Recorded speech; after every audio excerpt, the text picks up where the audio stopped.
Sabadi, I'm Brian Talwar, and today I thought I'd share with you an op-ed I had written in July 1st, 2004 about the secret war in Laos, here to kind of give an understanding of how we've come along in the way we express things. So this is for archival purposes primarily, but I hope you'll find it of some interest.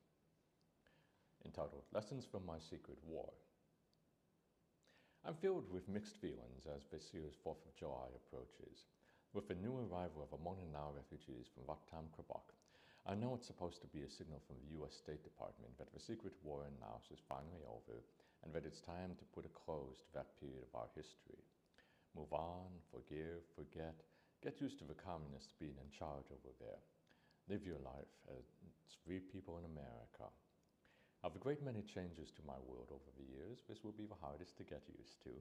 But if anything positive is to come from all of this, if the United States must insist the war is over and it's time to rebuild, the very least we can do is to help with the removal of unexploded ordnance in Laos and Southeast Asia. During the 1960s and 70s, we dropped more bombs on Laos than on all of Europe during World War II. But much of that, about 30%, failed to explode and continues to kill and maim hundreds of people in my former land every year.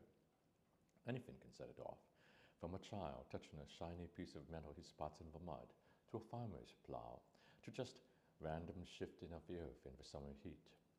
When I went to visit Laos last year for the first time in 30 years, I flew on a plane with a young boy from Shenzhen who had been struck in the face by shrapnel from an exploding bomb as he tried to dig a fire pit to keep his family warm.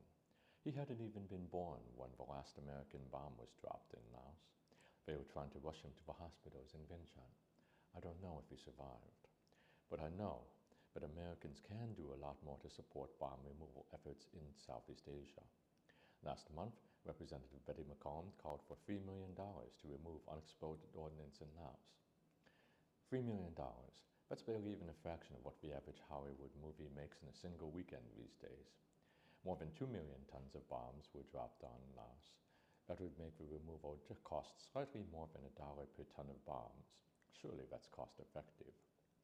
As we wave our flags this year and play the Star-Spangled Banner, singing of bombs bursting in the air, enjoying our fireworks and barbecues, I hope we can take time to remember those who still have to live with the wars we've put behind us.